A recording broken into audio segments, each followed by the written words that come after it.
saluons le peuple de Dieu au nom du Seigneur Jésus-Christ. Nous sommes dans la joie, encore une fois, d'être ensemble ce soir pour partager la parole de Dieu qui est notre nourriture spirituelle. Nous sommes en train toujours de voir notre étude de retour à la parole. Et dans le retour à la parole, nous sommes arrivés à la foi des apôtres. Nous avons terminé avec le premier verset, avec la foi des apôtres, et nous avons terminé avec le baptême. Aujourd'hui, avant de continuer, nous allons ouvrir une parenthèse. Nous allons ouvrir une parenthèse pour donner quelque chose en vue de donner tous les conseils de Dieu. Puisque nous sommes là pour donner tous les conseils de Dieu au peuple de Dieu. Que le Seigneur vous bénisse. Sans plus tarder, nous lisons l'Écriture. Nous allons lire aujourd'hui dans Genèse 2, le verset 25, et puis nous allons prendre le Genèse 3, le verset 1 à 19. Ça sera une longue lecture. Et nous sommes obligés à le faire. Nous lisons. L'homme et sa femme étaient tous deux nus, et ils n'en avaient point honte. Les serpents étaient le plus rusé de tous les animaux des champs que l'Éternel Dieu avait fait. Et dit à la femme, Dieu a-t-il réellement dit, vous ne mangerez pas de tous les arbres du jardin? La femme répondit au serpent, nous mangeons du fruit des arbres du jardin. Mais quant au fruit de l'arbre qui est au milieu du jardin, Dieu a dit, vous n'en mangerez point et vous n'y toucherez point, de peur que vous ne mouriez. Alors le serpent dit à la femme, vous ne mourrez point, mais Dieu sait que le jour où vous en mangerez, vos yeux s'ouvriront et que vous serez comme des dieux connaissant le bien et le mal. La femme vit que l'arbre était bon à manger et agréable à la vue. David lui dit que c'était un plaisir et qu'il était précieux pour ouvrir l'intelligence. Elle prit de son fruit et en mangea. Elle donna aussi à son mari qui était auprès d'elle et il en mangea. Les yeux de l'un et de l'autre s'ouvrirent, ils connurent qu'ils étaient nus. Et ayant cousu des feuilles de figuier, ils s'en firent des ceintures. Alors ils entendirent la voix de l'Éternel Dieu qui parcourait le jardin vers le soir. Et l'homme et sa femme se cachèrent loin de la face de l'Éternel Dieu, au milieu des arbres du jardin. Mais l'Éternel Dieu appela l'homme et lui dit, où es-tu? Il répondit, j'ai entendu ta voix dans le jardin et j'ai eu peur parce que je suis nu et je me suis caché. L'Éternel Dieu dit, qui t'a appris que tu es nu? Est-ce que tu as mangé de l'arbre dont je t'avais défendu de manger? L'homme répondit, la femme que tu as mise auprès de moi m'a donné de l'arbre et j'en ai mangé. Et l'Éternel Dieu dit à la femme, pourquoi tu fais cela? La femme répondit, le serpent m'a séduite et j'en ai mangé. L'Éternel Dieu dit au serpent, puisque tu as fait cela, tu seras maudit entre tous les bétails et entre tous les animaux des champs. Tu marcheras sur ton ventre et tu mangeras de la poussière tous les jours de ta vie. Je mettrai une amitié entre toi et la femme, entre ta postérité et sa postérité. Celle-ci te casera la tête et tu lui blesseras le talon. Il dit à la femme, j'augmenterai la souffrance de tes grossesses, tu enfanteras avec douleur, et tes désirs se porteront vers ton mari, mais il dominera sur toi. Il dit alors, puisque tu as écouté la voix de ta femme, et que tu as mangé de l'arbre au sujet duquel je t'ai donné cet ordre, tu n'en mangeras pas. Tu ne mangeras point. Le sol sera maudit à cause de toi. C'est à force de peine que tu entreras ta nourriture tous les jours de ta vie. Il te produira des épines et des ronces, et tu mangeras de l'herbe des champs. C'est à la sueur de ton visage que tu mangeras du pain, jusqu'à ce que tu retournes dans la terre d'où tu as été pris. Car tu es poussière et tu retourneras dans la poussière. Bwana, Bwana, unikumbuke, Bwana. Bwana Yesu unikumbuke, oh Bwana. Bwana wangu unikumbuke, kule kulimu.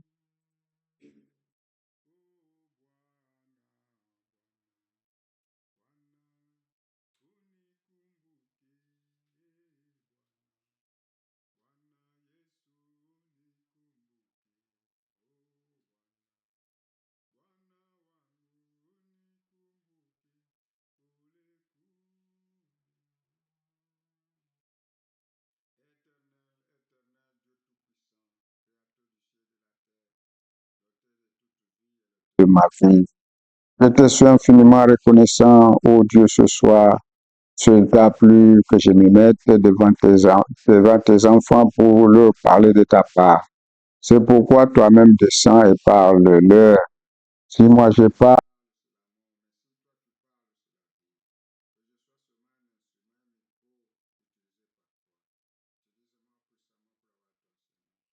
purification de ton Église. Ne me laisse pas seul. Tiens-moi par ta main. Bénis toute autre personne, tout celui qui participe à ça. Que ta grâce soit avec lui. Bénis-lui de toutes sortes de bénédictions spirituelles. Nous voulons être tous dans le lieu céleste en Christ Jésus. Que ton onction soit sur chacun de nous. Nous attendons à toi. Ceux qui s'attendent à toi n'ont jamais été confus. Commence avec nous et termine avec nous. Au nom de Jésus-Christ. Amen. Nous venons de lire un texte.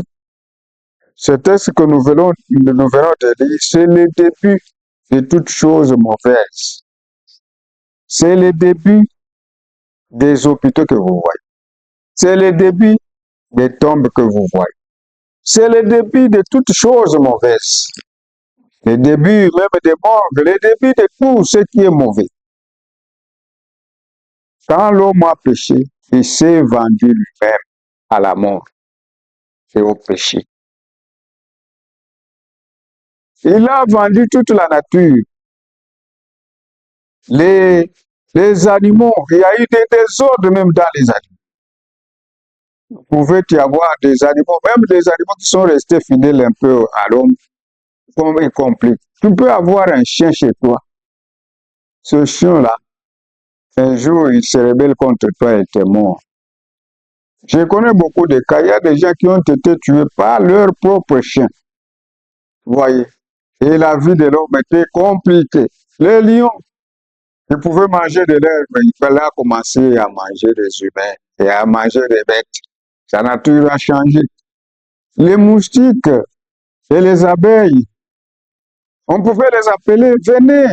Ils pouvaient venir et chanter de belles mélodies. Mais aujourd'hui, ces moustiques-là commencent à nous piquer. Le désordre est entré.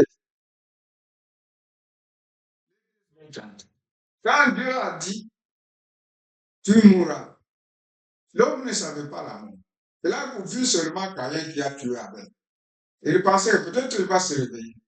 Mais heureusement, il ne s'est pas réveillé. Il a vu 3 jours, l'homme commence à pourrir. C'est ça l'amour. La vie de l'homme était devenue difficile, souffrance sur souffrance. Il a été vendu au péché. Quelqu'un pouvait se lever, je pars à Tahiti, Lubumbashi, je pars à Likasi pour aller chercher quelque chose pour donner aux enfants. Arrivé en cours de route, accident, pied broyé. Il reste 6 mois à l'hôpital. Ou bien il trouve la mort. Comme aujourd'hui, hier, j'ai appris, il y a le petit frère de notre frère qui est parti à Colosie. Il est parti pour Colosie. chercher un emploi. Mais on l'a cogné, il est mort. Aujourd'hui même, nous avons. Ouais, la vie de l'homme était devenue difficile. C'est vendu lui-même. Il est devenu vagabond. La vie de l'homme est devenue très compliquée, très difficile. Dans les hôpitaux, on a vu des histoires très compliquées. La vie de l'homme était devenue très compliquée. Elle est devenue vagabond. C'est vraiment compliqué. Il s'est vendu lui-même au péché. Il s'est vendu au péché et la vie était devenue difficile, très difficile. Toutes les difficultés que nous voyons ici, c'est à partir de là. Même la mort, il ne faut pas incriminer quelqu'un. Quand quelqu'un meurt, ce n'est pas que non, on l'a tué. Non, oh non, c'est tel, c'est mon grand-père, c'est tel est sorcier. Non, non, non. L'homme, la mort est venue à la désobéissance. C'est parce que l'homme a désobéi au commandement de l'Éternel. C'est pourquoi la mort est venue. Les hôpitaux essaient un peu d'arranger pour s'en sortir, mais on ne s'en sort pas. On meurt toujours. On meurt toujours. Et l'homme est devenu errant et vagabond sur la terre. Nous pouvons d'abord lire le prophète. Avant de lire le prophète, nous lisons d'abord Genèse 4 pour voir aussi Caïn. Caïn était devenu vagabond. Quand quelqu'un s'éloigne de la présence de Dieu, il devient errant et vagabond. Caïn est devenu errant. Nous lisons l'Écriture.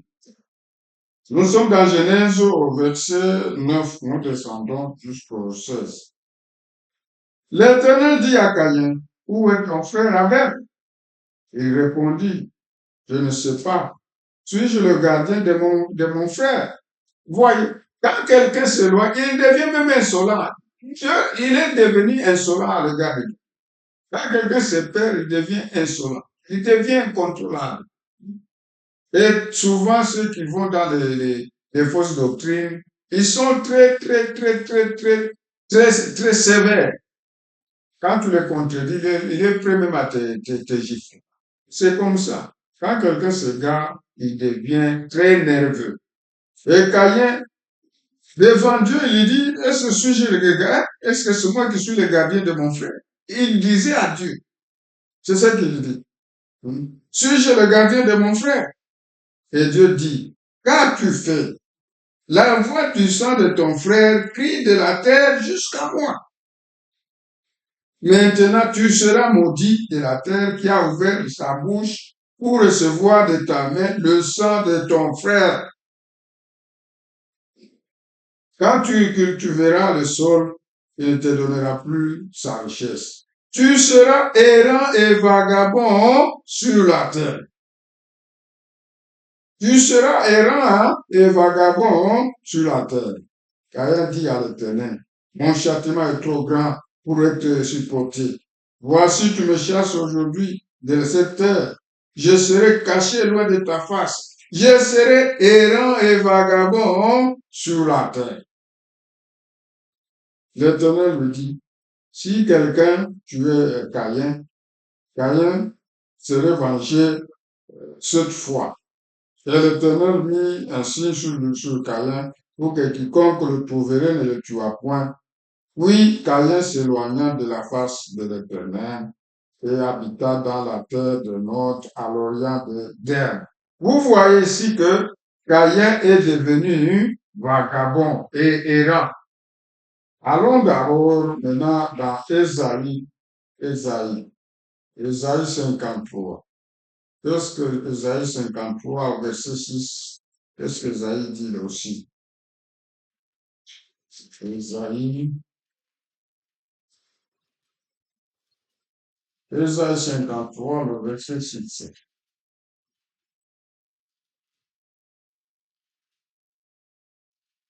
Quand tu pêches, cela veut dire que tout pécheur c'est un vagabond, que tout pécheur sache qu'il est un vagabond. Tout celui qui se met des histoires sur son corps, comme vous, les sœurs, vous qui mettez beaucoup d'attributions sur le corps, vous êtes des vagabondes. Tout péché, c'était un vagabond. Chapitre Ésaïe 53, le verset 6. Nous étions tous errants comme des brebis et chacun suivait sa propre voie. Voyez, nous étions tous vagabonds, errants sur la terre. Quand quelqu'un s'éloigne de la présence de Dieu, il devient un vagabond. Et tout péché, c'est un vagabond. C'est pourquoi les gens boivent, ils fument, ils font ceci, tout cela, parce qu'ils sont des vagabonds, parce qu'ils sont des pécheurs. Lisons d'abord ce que le prophète dit dans ce jour-là sur le calvaire. Nous prenons la page 9. Nous sommes au paragraphe 32. Nous irons jusqu'au paragraphe 37. Écoutez ce que le prophète dit. Quand le péché toucha la terre au commencement, comme un voile d'obscurité tombe des cieux, il paralysa littéralement la terre. Voyez, quand l'homme a péché, toute la terre a été paralysée. Cela plongea chaque créature de la terre chaque créature de la terre et toute la création de Dieu dans l'esclavage. L'homme fut assujetti à la mort. La mort est entrée. À la maladie, les maladies sont entrées. Aux ennuis, les ennuis sont entrés. À la tristesse, toute la nature tomba à cause de cela. Le péché était un anesthésique qui paralysa réellement la terre. Et alors, nous étions là, sans espoir, face à chaque créature de la terre qui était sujette. Et chaque personne née sur cette terre y était sujette. Ainsi, cela devait venir de quelque part où le péché n'existait pas. Cela ne pouvait venir de la terre. Notre sujet aujourd'hui, c'est le secours de Dieu à l'homme. Dieu au secours de l'homme. Vous voyez, le secours de Dieu ne devrait pas venir de la terre. Si tout le monde le secours de l'homme ne devrait pas venir de la terre, il était était assujetti au péché, il s'est vendu au péché. Alors, le secours de l'homme devrait venir là où le péché n'existait pas. Ça ne devrait pas venir de la terre. Aucun d'entre nous ne pouvait racheter les autres. Cela devrait venir de quelqu'un d'autre. C'est pourquoi, lorsque l'homme comprit qu'il était séparé de Dieu, il devint un vagabond. Vous voyez. Quand quelqu'un se sépare de Dieu, il devient vagabond. Il pleurait, il criait, il peinait. Il errait dans les montagnes et les déserts, cherchant une cité dont l'architecte et le constructeur étaient Dieu. Car il savait que s'il revenait dans la présence de Dieu, il pouvait lui en parler. Mais il n'avait pas moyen de retourner. Il était perdu. Il ne savait de quel côté se tourner. Aussi devint-il errant. Quand vous abandonnez l'Éternel, vous devenez errant, essayant de trouver un lieu qui le permettrait de trouver le moyen de retourner à cet endroit. Quelque chose en lui disait qu'il venait d'un endroit qui était parfait. Ce matin, ce soir, il n'y a personne dans cette assistance visible, ni parmi les auditeurs de chaque partie du monde où ira cette bande magnétique. Il n'y a personne ici ou ailleurs qui ne cherche pas cette perfection. Vous payez vos factures, vous pensez que c'est fini. Après que vous ayez payé vos factures, alors un membre de votre famille tombe malade. Quand la maladie est guérie, alors vous avez d'autres factures à payer. Pour commencer, vous savez, vos cheveux grisonnent Et alors, vous désirez de redevenir plus jeune. Ah, quand vous grandissez, les cheveux deviennent grises. Maintenant, vous commencez à mettre des histoires, des teintures, des yombo pour que ça devienne noir. Ça ne sera pas noir. Vous êtes vieille. Vous êtes vieux. Et les cheveux deviennent grises. Vous n'allez pas revenir. Non. Même si vous mettez des histoires à la tête pour cacher les cheveux gris, les cheveux gris, ils vont seulement devenir gris. Hmm. Et vous allez entrer vous cherchez à devenir jeune. Vous ne rentrerez plus à la jeunesse. Et il y a toujours et constamment quelque chose à cause de cette vague et du péché. Mais, dans votre cœur, le seul fait que vous cherchez cela prouve que la perfection existe quelque part. Quelque chose se trouve quelque part. C'est souvent la raison pour laquelle aujourd'hui les pécheurs continuent à errer. Une belle fille coupera la chevelure pour devenir populaire. Elle se maquillera le visage pour se faire belle. Et mettra des vêtements qui montrent les formes de son corps, car c'est la seule chose qu'elle peut trouver et qu'elle a trouvé quelque part. Pour essayer de retourner pour essayer de retrouver quelque chose, alors elle peut amener à un homme à la siffler, ou à la saluer d'un signe de la main, à filtrer avec elle. La jeune fille commence à s'embellir, à faire ceci, de manière pousser les hommes, à pousser les hommes à la suite. Oui. Le jeune homme fera la même chose vis-à-vis des femmes. Et le garçon aussi fait de manière que leur fille le suit. Il essaiera de se rendre séduisant vis-à-vis d'elle. Le voisin construira une maison et l'arrangera d'une certaine façon pour qu'elle apparaisse un peu mieux que celle de l'autre. Même la concurrence a commencé. Quelqu'un peut porter, l'autre dit non, moi je veux faire mieux. Quelqu'un qui construit une maison, l'autre dit, moi je vais faire mieux que ça. Même les habits. Les sœurs doivent comprendre.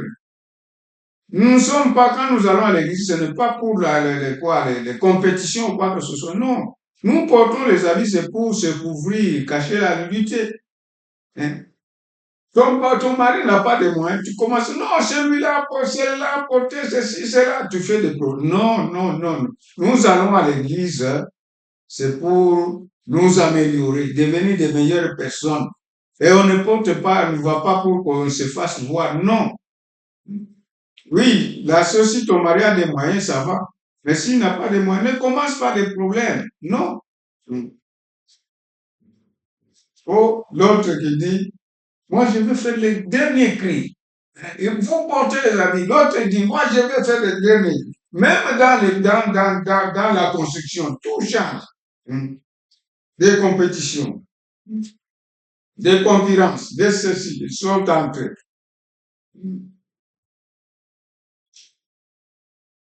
Le voisin construira une maison et l'arrangera d'une certaine façon pour qu'elle apparaisse un peu mieux que celle de l'autre.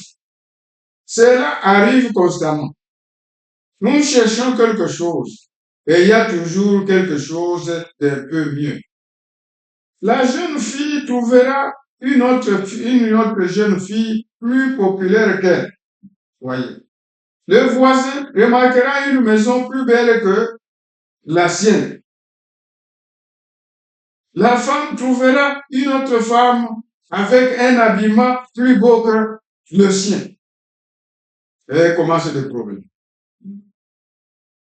C'est quelque chose au-dedans de nous qui est toujours en quête d'une chose. Et cela montre que nous sommes perdus. Donc, ce problème de chercher, tu cherches ceci, tu cherches cela, des concurrences, cela prouve que nous sommes perdus. Nous voulons trouver quelque chose qui apportera une satisfaction, qui donnera satisfaction à cette fin qui est là. Mais il semble que nous ne pouvons pas le trouver. Pour éviter d'errer, il faut que tu rencontres le Seigneur Jésus-Christ. Sinon, tu seras toujours errant. Tu ne seras pas tranquille. Tu n'auras pas de paix sans savoir rencontrer le Seigneur Jésus-Christ. Tu n'auras pas de paix. Tu seras toujours vagabond dans toutes ces choses-là. Les êtres humains ont essayé à travers des siècles. Ils ont pleuré. Ils ont crié. Ils ont fait tout leur possible. Mais ils ne peuvent toujours pas le trouver. Ils sont en train d'errer dans le monde. Vous voyez, les gens sont en train d'errer dans le monde. Tu vas cesser d'errer quand tu vas rencontrer le Seigneur Jésus-Christ. Alors la vie de l'homme était devenue courte, sans s'agiter. L'homme est né dans le péché, comme le dit Psaume 51. Nous naissons dans le péché, nous vivons le péché. Vous voyez, nous vivons le péché. Allons d'abord dans Psaume 51. Qu'est-ce que Psaume 51 dit?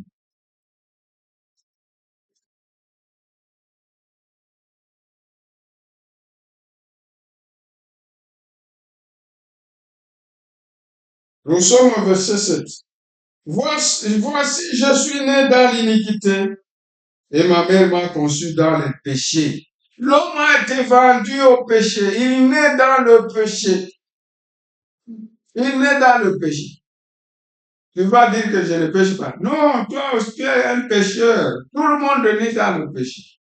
Et sa vie, la vie de l'homme était devenue courte sans s'agiter. Comme le dit Job, la vie de l'homme était devenue courte sans s'agiter. Il naît, il disparaît comme de l'ombre. Nous sommes dans Job 14. Qu'est-ce que Job 14 dit? L'homme né de la femme, sa vie est courte et sans s'agiter. Il naît, il est coupé comme une fleur. Il fuit, il disparaît comme une ombre. Voyez, la vie de l'homme était devenue courte sans s'agiter. Et c'est souffrance sur souffrance. Le péché, nous naissons dans le péché, nous vivons le péché. Tu vas dire, non, moi je ne pêche pas, non. Tout le monde est pécheur. Tout le monde est pécheur. Et il a besoin d'un sauveur.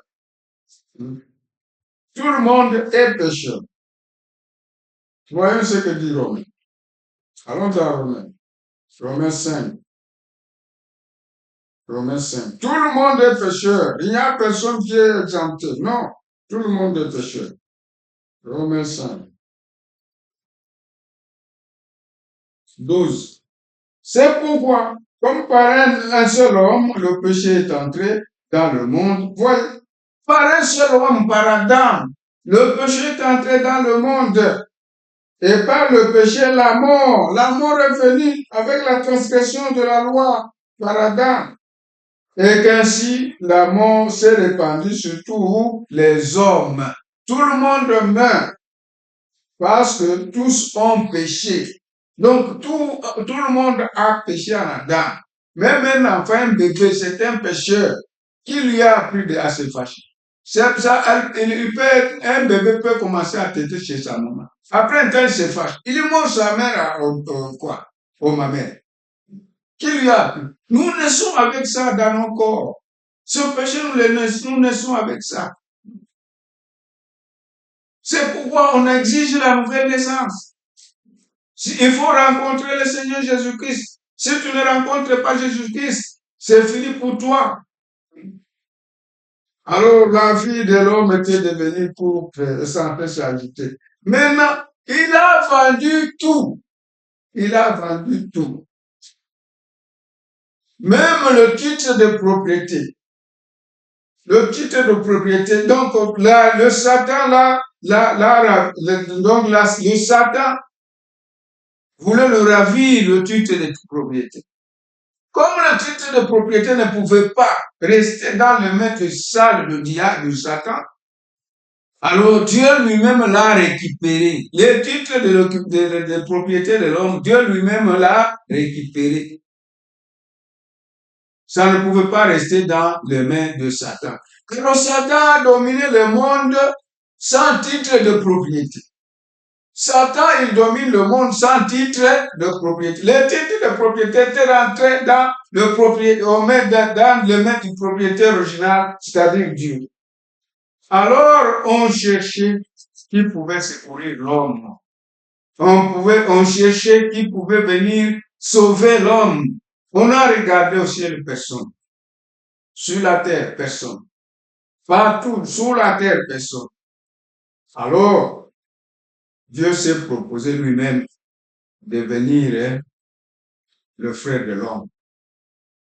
Devenir le frère de l'homme. Maintenant, c'est pourquoi en Genèse, là où on a lu, au verset 15, il parle de la semence de la femme, la postérité de la femme. La postérité de la femme n'est rien d'autre que Dieu lui-même, puisqu'on n'a vu personne. Alors Dieu lui-même s'est proposé de venir secourir l'homme, de prendre la chair humaine pour venir secourir l'homme. Maintenant, en attendant, il fallait qu'il couvre le péché avec le sang des bêtes innocentes. C'est ainsi, quand l'homme a péché, Dieu a immolé l'agneau. Et l'agneau innocent est mort à la place de l'homme. Et le sang de l'agneau a couvert le péché. Le sang de l'agneau ne pouvait pas ôter le péché, parce que c'est un sang inférieur au sang de l'homme. Il fallait un sang supérieur au sang de l'homme. C'est ainsi que Dieu s'est proposé de venir secourir l'homme. Mais avant de venir secourir l'homme, il a commencé par couvrir son péché par le sang des bêtes innocentes. C'est ainsi qu'en Genèse, Dieu a immolé la bête, l'agneau, le sang a été versé, le sang d'un animal innocent, et ce sang a couvert leur péché, et puis Dieu a pris les habits et les a vêtus. Il les a vêtus. C'est Dieu qui a commencé à vêtir l'homme et la femme. Et nous devons nous vêtir correctement et convenablement. Vous voyez. Maintenant, Dieu a commencé à donner des prophéties pour dire qu'il va venir. Là où nous avons lu, il dit la semence de la femme viendra. La semence de la femme viendra pour écraser la tête du serpent. La semence de la femme, c'est qui? C'est Dieu lui-même. Maintenant, il commence à utiliser les prophètes. Nous allons dans Esaïe. Qu'est-ce que Esaïe dit? Vous voyez. Esaïe 7 dit, le Seigneur lui-même vous donnera un signe. Voici la Vierge concevra. Elle enfantera un fils et on l'appellera Emmanuel, qui veut dire Dieu avec son peuple, Dieu avec nous. C'est ça, Esaïe. Esaïe 7, 14. Que dit Esaïe? Esaïe 7, 14.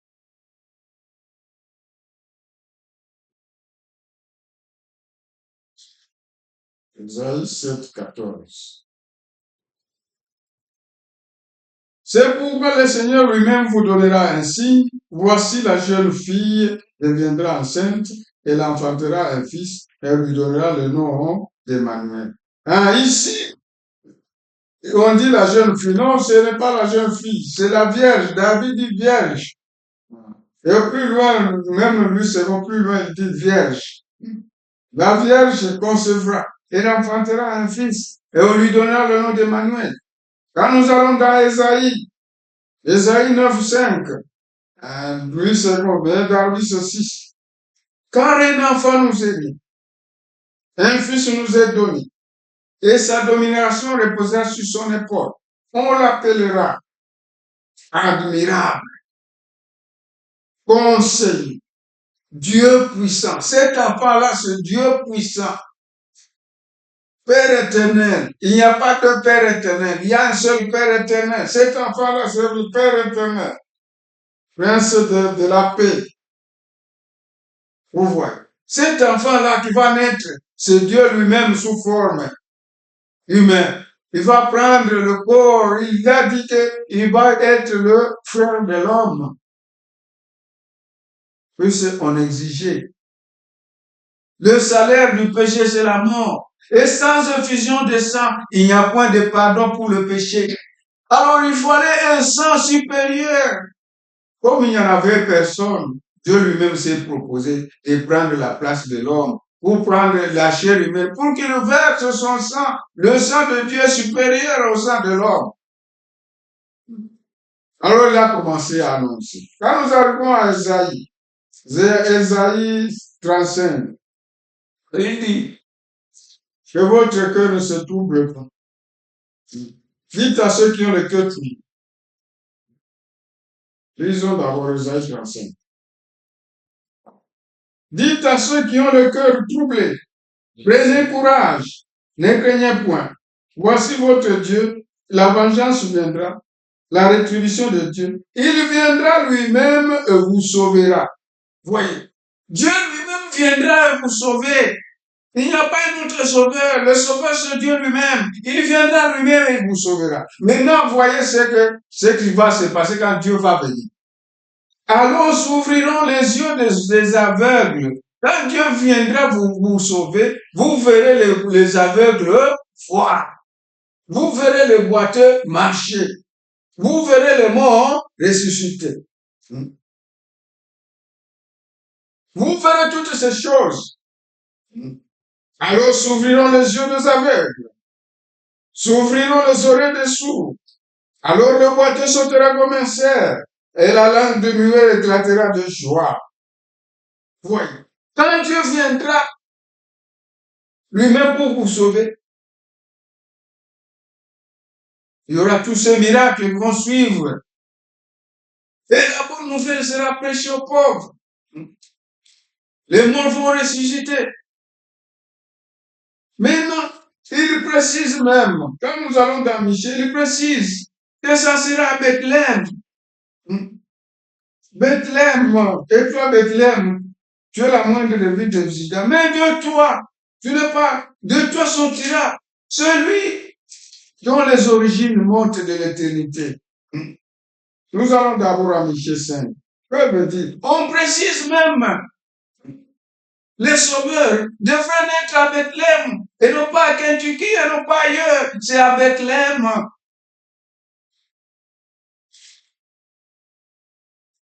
Les sauveurs devraient naître à Bethléem, et non pas ailleurs.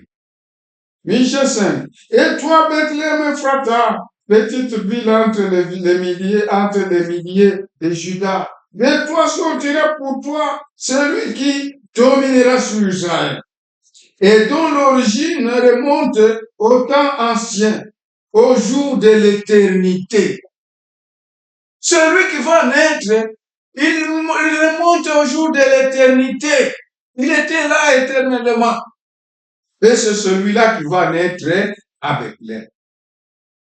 On a précisé, ce n'est pas en Kamba, ce n'est pas à Kentucky, ce n'est pas ailleurs, non, à Bethléem. Alors on a vu seulement un jour une femme concevoir, une jeune fille fiancée à Joseph, une jeune fille vierge, elle a conçu. Par la vertu du Saint-Esprit, on a commencé à la doigter. On a commencé à la doigter. C'était difficile. On a commencé à la doigter. Et Joseph, quand il a vu sa femme enceinte, il a dit, moi je ne suis pas allé là-bas. Comment ça? Il se proposait de rompre secrètement. Quand tu as un bon cœur, de bonnes dispositions, Dieu viendra, même si tu es dans les rêves, Dieu viendra te secourir pour te remettre dans la bonne voie. Si tu as un bon cœur, Dieu viendra à ton secours. Alors, Dieu a dit à Joseph, ne crains pas de prendre Marie ta femme, car la grossesse qu'elle vient du Saint-Esprit. Et il a compris directement, il a pris Marie et il l'a mis chez eux. Il a dit, non, non, je la mets chez moi. Et il a attendu que l'enfant soit né. Mais regardez, c'est la situation. Il se trouvait, il vivait en Nazareth. Maintenant, au temps où Jésus devrait naître, il y a eu recensement.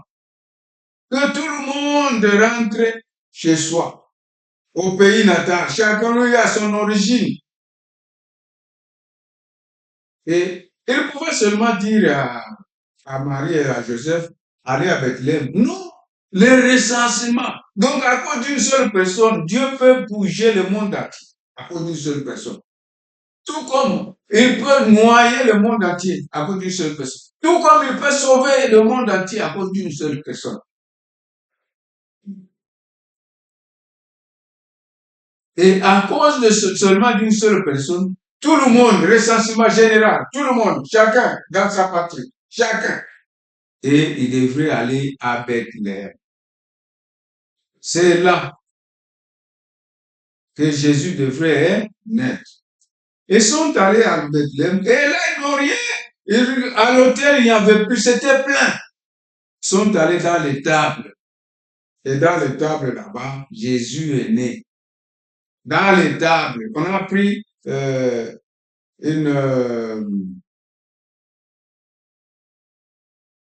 une sorte là, dans le mangeoire des bêtes. On l'a mis dans une crèche. Hein. Quelque chose là, le mangeoire des bêtes. C'est là qu'on l'a mis. On l'a mis là-bas.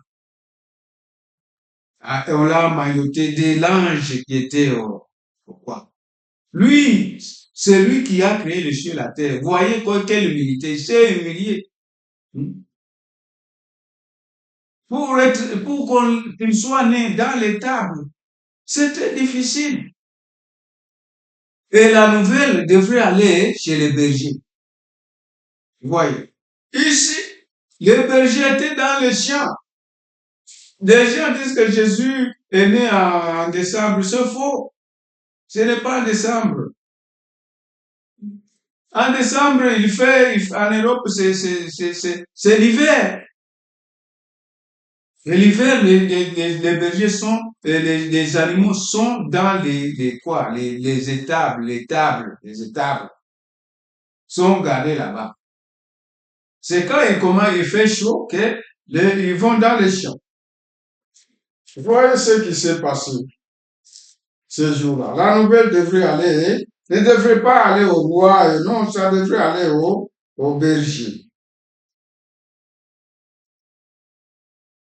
Nous sommes dans Luc 2, verset 8. Il y avait dans cette même contrée, nous lisons le verset 8 ou descend. Il y avait dans cette même contrée des bergers qui passaient dans les champs de veille et de nuit pour garder leurs troupeaux. Voyez, ce n'était pas en décembre.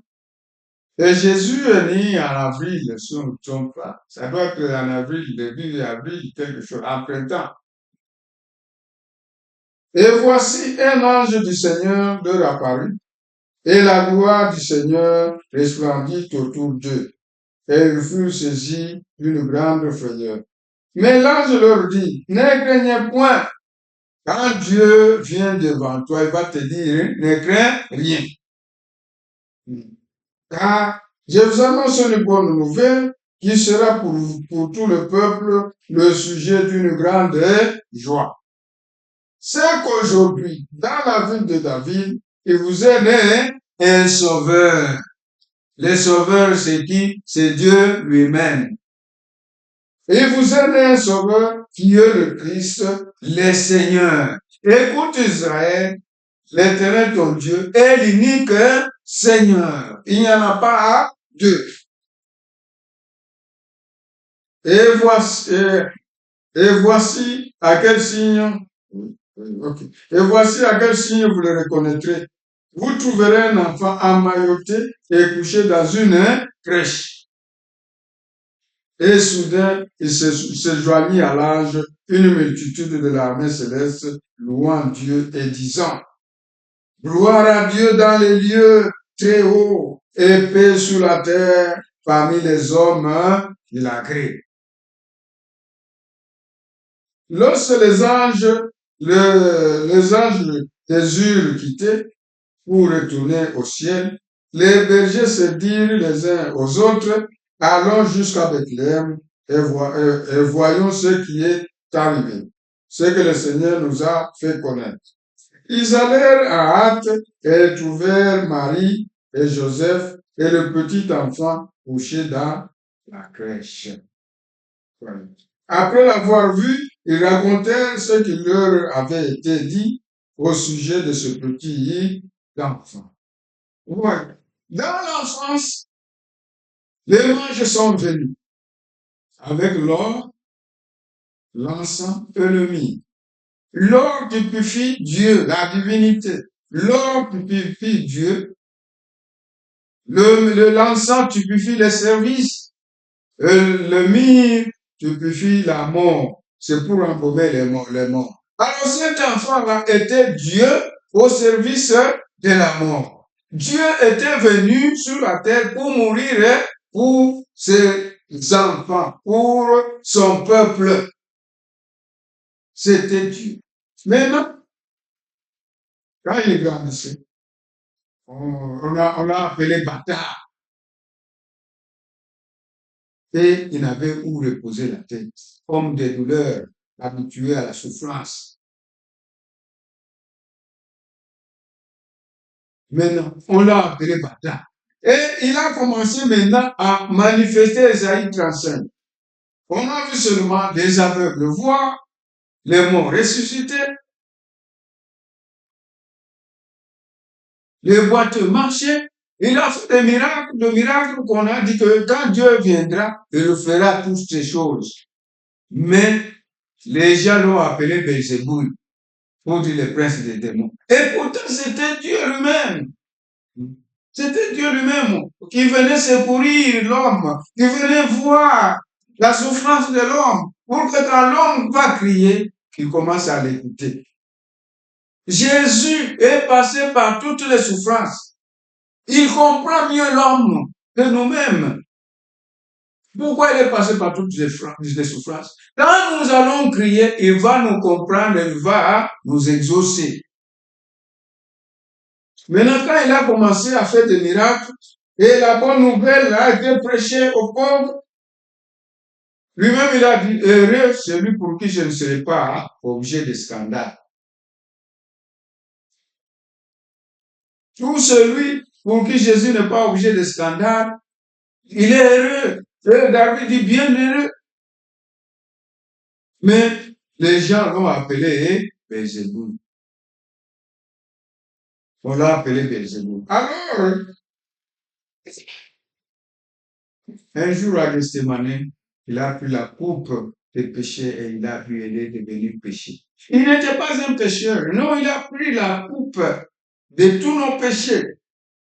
Il a bu ça. Et il est devenu péché. À Gethsémane même, on est venu l'attraper. On devrait le tuer. Et il devait mourir par une mort ignominieuse. Judas, ce qui a fait Judas pensait que si je le vends, oh, lui, il est terrible, il va s'en sortir. Non, Judas l'a vendu. Judas devrait le vendre. Il y a des gens qui condamnent Judas. Judas ne doit pas être condamné. Il fallait qu'il y ait quelqu'un pour le livrer.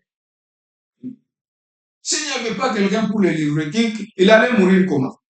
Il fallait que Judas soit là. Donc, chacun de nous a son rôle sur la terre. Chacun a son rôle. Dieu l'a envoyé pour quelque chose.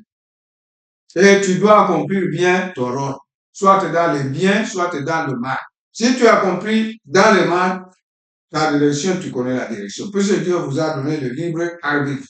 Il fallait que Judas soit là. Judas, lui, pensait que non, je vais leur bouffer seulement l'argent, c'est fini. Non! À Gethsemane, quand on est venu l'attraper, il a baisé. Il a baisé son Seigneur. Maintenant, quand on voulait l'attraper, il pouvait leur demander, qui cherchez-vous? Jésus de Nazareth. Et ils tombent tous. Qui cherchez-vous? Jésus de Nazareth. Ils tombent tous. Ah, Judas s'est dit, aujourd'hui, je vais les bouffer l'argent. Qui cherchez-vous? Jésus de Nazareth, il tombe. Après, il se livre lui-même. Allez, venez maintenant, quoi. On a pris Jésus. On l'a amené au prétoire. On l'a amené au Sanhédrin. On a commencé à les frapper. On a commencé à les frapper. Judas s'est rendu compte, j'ai livré le sang innocent. C'était trop tard. Il est allé même se prendre, c'était trop tard. J'ai livré le sang innocent. On a flagellé Jésus. On pouvait le cracher. On pouvait le bander le visage et lui dire qui t'apprend. On a tiré au sort les amis. Allons d'abord dans Esaïe. Que dit Esaïe?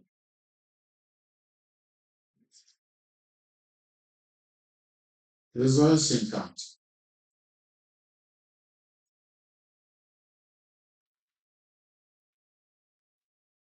Que dit Esaïe? Esaïe 50, le verset 6. J'ai livré mon dos à ceux qui me frappaient. C'est Jésus qui parle. J'ai livré mon dos à ceux qui me frappaient. Et mes joues à ceux qui m'arrachaient la barbe. Je n'ai pas dérobé mon visage aux ignominies et aux crachats. On crachait sur lui. On pouvait lui arracher la barbe. Il ne disait rien. Il était muet. Il ne disait rien.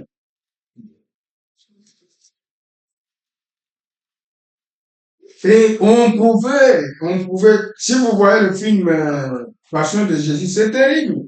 On le frappait et on arrachait. On le frappe, on arrache la chair. Et au dos là,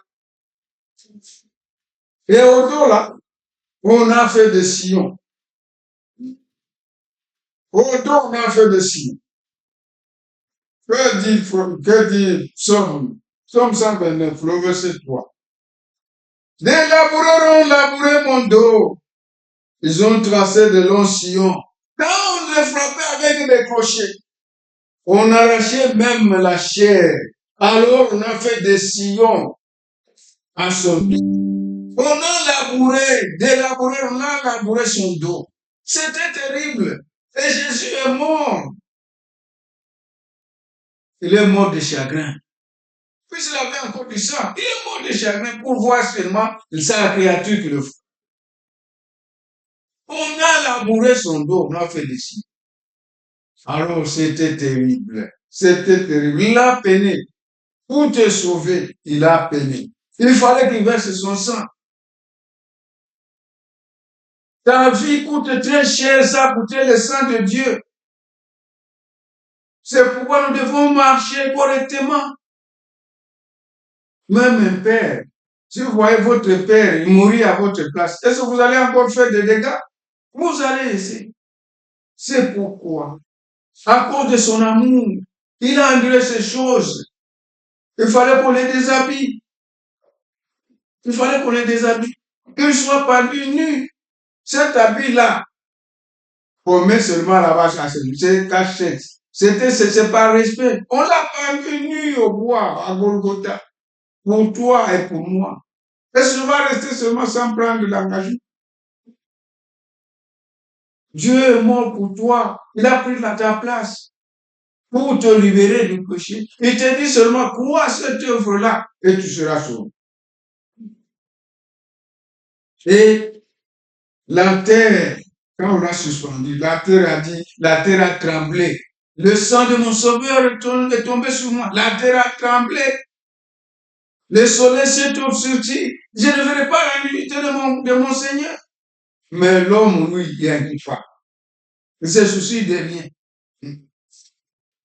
Que dit Matthieu? Matthieu 27.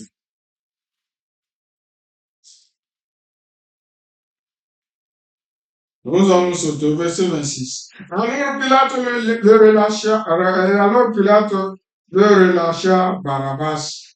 Et après avoir fait battre le verge de Jésus, ils le livrèrent pour être crucifié. Ok. Nous descendons au 31. Après s'être ainsi moqué de lui, ils lui ôtèrent les manteaux et lui remirent ses vêtements et l'amenèrent pour le crucifier. 33. Arrivé au lieu nommé Golgotha, ce qui signifie lieu de crâne, ils lui donnèrent à boire du vin mêlé de fiel. Mais quand il eut goûté, il ne voulait plus boire. Après l'avoir crucifié, ils se partagèrent ses vêtements et en tirant au sort, en fait que s'accomplisse ce qui avait été annoncé par le prophète. Ils se sont partagés mes vêtements et ils ont tiré au sort ma tunique. Ouais. Nous sautons. Nous allons à 89. Les passants l'injuriaient et secouaient la tête en disant, toi qui détruis le temple et qui le rebâtis en 3 jours, sauve-toi toi-même si tu es le Fils de Dieu. Descends de la croix. Les principaux sacrificateurs, avec les scribes et les anciens, s'est moqué aussi de lui en disant, il a sauvé les autres et il ne peut se sauver lui-même. Si le roi d'Israël, qu'il descende de la croix et nous croyons en lui. Il s'est confié à Dieu, que Dieu le délivre maintenant, s'il aime, car il a dit, je suis fils de Dieu. Les brigands crucifiés avec lui l'injuriaient de la même manière.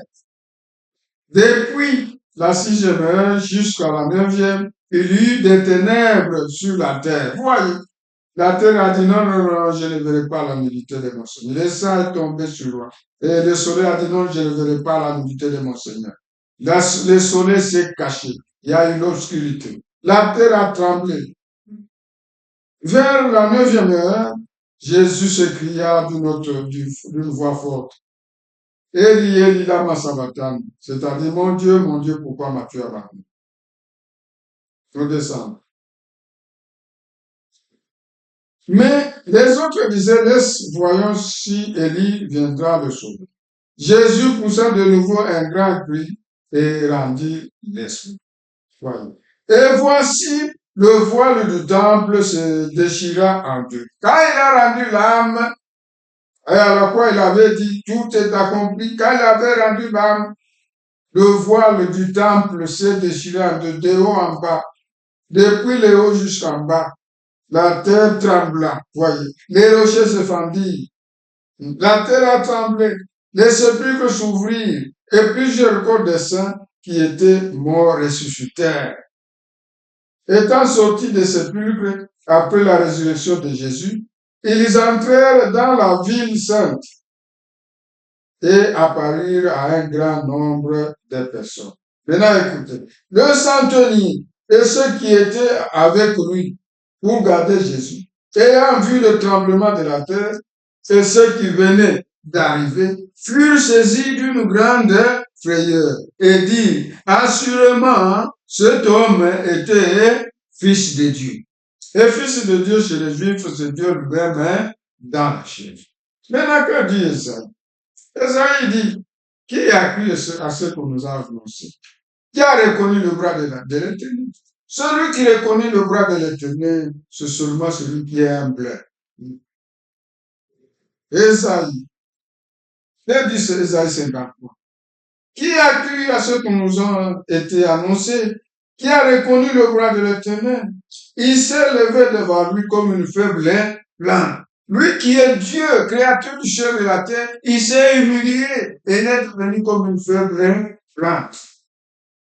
Comme un rejeton qui sort d'une terre desséchée. Il n'avait ni beauté, ni éclat pour attirer nos regards. Et son aspect n'avait rien pour nous plaire. Méprisé et abandonné des hommes, homme des douleurs et habitué à la souffrance. Semblable à celui dont on détourne le visage. Quand on a flagellé Jésus, quand on l'a tapé la bête où il était couvert de sang, on ne devait pas le regarder deux fois, non. Il était défiguré complètement, couvert de sang, des crachats et de ceci et cela. On a craché sur lui. Et il était muet comme un agneau qu'on amène à la boucherie. Nous l'avons dédaigné. Nous n'avons fait de lui aucun cas. Cependant, ce sont nos souffrances qu'il a portées. C'est de nos douleurs qu'il s'est chargé. Jésus se chargeait de nos douleurs. Il a porté nos souffrances dans son corps. Et nous l'avons considéré comme puni, frappé de Dieu et humilié. Mais il était blessé pour nos péchés. Quand on frappait Jésus, quand on le blessait, c'était à cause de toi, c'était à cause de moi. C'est pour nos péchés qu'il était blessé. Et il en est fini avec le péché. C'est pour que vous soyez libres, que vous sortiez du péché. Il est venu te secourir. Et le secours de l'homme, c'est Dieu lui-même. Dieu a pris l'âge de corps humain pour venir te secourir. Brisé pour nos iniquités, le châtiment qui nous donne la paix est tombé sur lui. Voyez. Si nous sommes en paix, nous qui croyons, c'est plus le châtiment qui nous donne la paix est tombé sur lui. Et c'est par ces métrissures que nous sommes guéris. Au calvaire, nous avons eu le salut et nous avons eu la guérison. La guérison et le salut marchent ensemble. Nous étions tous errants comme des brebis. Chacun suivait sa propre voie. Et l'Éternel a fait retomber sur lui l'iniquité de nous tous. Quand il mourait, il a pris l'iniquité de tout le monde, de nous tous. Il a été maltraité et opprimé. Il n'a point ouvert la bouche. Ouais. Mais nos soeurs ici, si avec un petit problème seulement, oh, les botaniques papa, ceci et cela.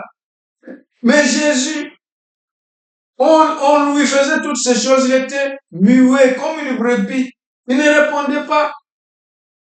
Il a enduré ses souffrances. Mais toi seulement une petite histoire. On te piétine aux pieds. Ce sont des injures. Ce sont des cela. Mais lui, il n'a rien fait. Soyez comme lui. Il nous a montré un exemple. Nous devons être humbles, calmes, comme des brebis.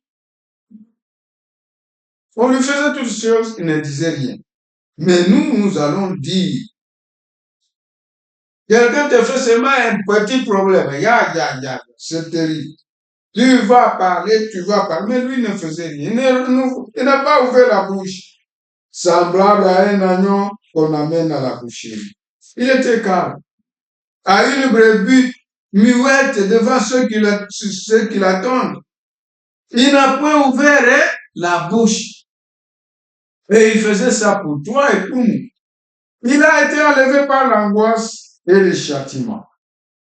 Et parmi ceux de sa génération, qui a cru qu'il était retranché de la terre des vivants et frappé pour le péché de mon peuple? Jésus n'a pas été frappé pour ses péchés, non. Lui, il était zéro faute, il était sans péché. Il était frappé pour nos péchés. C'est pour nos péchés qu'il était frappé. On a mis son sépulcre parmi les méchants, son tombeau avec les riches, quoiqu'il n'eût point commis de violence et qu'il n'eût point de fraude dans sa bouche. Il a plu à l'Éternel de le briser par la souffrance. Après avoir livré sa vie en sacrifice pour le péché, il verra une postérité et prolongera ses jours. Aujourd'hui, nous sommes nombreux là-bas. Avec ce travail qu'il a fait à Golgotha, nous sommes nombreux et il est de joie de nous les avoir. Il est dans la joie et il voit sa postérité. Beaucoup sont venus à lui. Beaucoup ont crié, beaucoup ont été libérés des chaînes et des péchés. Et l'Église a grandi. Il a vu.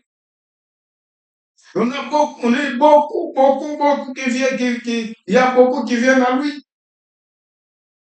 C'est vraiment, il a vu une postérité. Après son travail, il verra une postérité et prolongera son vie. Et l'œuvre de l'Éternel prospérera entre ses mains. À cause du travail de son âme, il assagira ses regards. Maintenant, il peut voir le monde comme le monde, hein, le peuple qui a crié à lui. Vraiment, il est content de les avoir sauvés. Par sa connaissance, mon serviteur juste justifiera beaucoup d'hommes. Il nous a justifiés gratuitement, sans prix, sans argent, sans rien payer. Et il se chargera de leur iniquité. Il s'est chargé de nos iniquités. C'est pourquoi je lui donnerai sa part avec les grands et il partagera le butin avec les puissants. Parce qu'il s'est livré lui-même à la mort. Jésus s'est livré lui-même à la mort. Quand le brigand là-bas venait, il disait, qui cherchez-vous? Il tombe. Il pouvait les laisser dormir. Je vous laisse dormir seulement 3 jours. Lui, il part. Il n'a pas fait ça. À cause de toi, à cause de moi, à cause de son amour envers toi. Il s'est livré lui-même à la mort pour te sauver. Il a dit non, si je ne fais pas ça, tu seras perdu. Moi aussi, je serai perdu. Alors, il s'est livré lui-même à la mort. Il était capable de les faire dormir tous. D'ailleurs, il tombait même. Qui cherchez-vous Jésus? Dès qu'il dit Jésus, allez, dès qu'il dit seulement Jésus, il tombe. Parce qu'il s'est livré lui-même à la mort. Et qu'il a été mis au nombre de malfaiteurs. Par cela, porter les péchés de beaucoup d'hommes. Et qu'il a intercédé pour les coupables. Il est notre avocat. Jésus est notre avocat. Désormais, quand tu es dans des difficultés, tu pries, Jésus viendra te secours. Alors, il te dit seulement de croire pour que tu ne sois plus vagabond. Il te dit de croire à cette œuvre-là qu'il a faite à Golgotha. Croyez seulement à cette œuvre et vous serez sauvés, vous serez libérés des péchés, vous serez libres. Le diable n'aura plus d'emprise sur vous.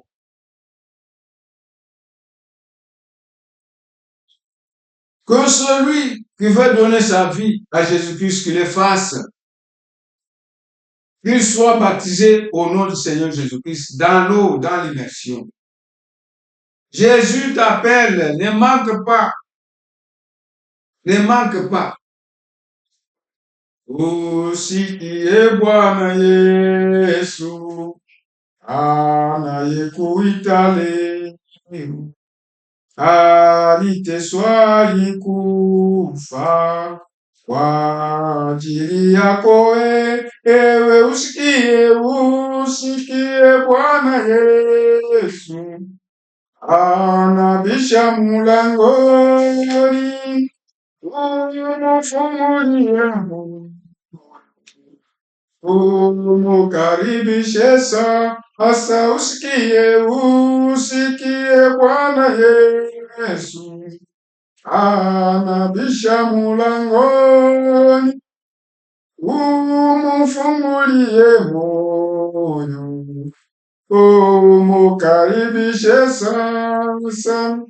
Siku zote ulicheza, upendeza mwili wako, ulimsahau Yesu aliyekukufili, iya usikie Bwana Yesu anabisha mulangoni, umfungulie moyo, umukaribishe sasa, usikie Bwana Yesu anabisha mulangoni, umfungulie moyo, umukaribishe sasa, unasema nitakuja, usikia neno lako. Rafiki, ukumbuke, unaweza kufa leo, usikie Bwana Yesu anabisha mulangoni, umfungulie moyo, umukaribishe sasa, usikie Bwana Yesu anabisha mulangoni, umfungulie moyo, umukaribishe sasa. Yesu akuita leo kwa neema na upendo, leo siku ya wokovu, umufungulie moyo, usikie Bwana Yesu anabisha mulangoni, umfungulie, karibishe sasa, usikie Bwana Yesu anabisha mulangoni, umfungulie, karibishe sasa, tunamupa Bwana Yesu moyo na wakati wetu, yeye mfalme wetu wa milele na milele. Usikie Bwana Yesu anabisha mulangoni, umfungulie moyo, umukaribishe sasa, usikie Bwana Yesu anabisha mulangoni, umfungulie moyo, umukaribishe sasa. Jésus t'appelle mon frère, Jésus t'appelle ma sœur. Venez à lui, n'attendez pas.